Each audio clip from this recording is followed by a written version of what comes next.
ایک زمانے میں انارا کی صوفیانہ سلطنت میں ایک شہزادی رہتی تھی۔ اس کا نام سرفینہ تھا۔ اس کا محل مکمل طور پر جادوئی آئینے سے بنا ہوا تھا۔ شیشے کا یہ محل خوبصورتی میں اپنی مثال آپ تھا۔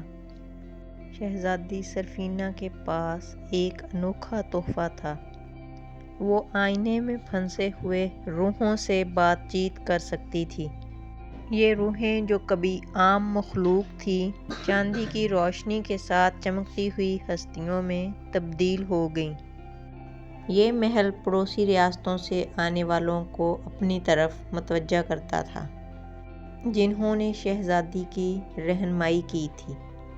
ایک دن موراگانا نامی ایک شیطانی جادوگرنی نے انارا پر ایک سیاہ جادو کر دیا، جس نے بادشاہی کو ابدی طریقے میں ڈھانپنے کی دھمکی دی۔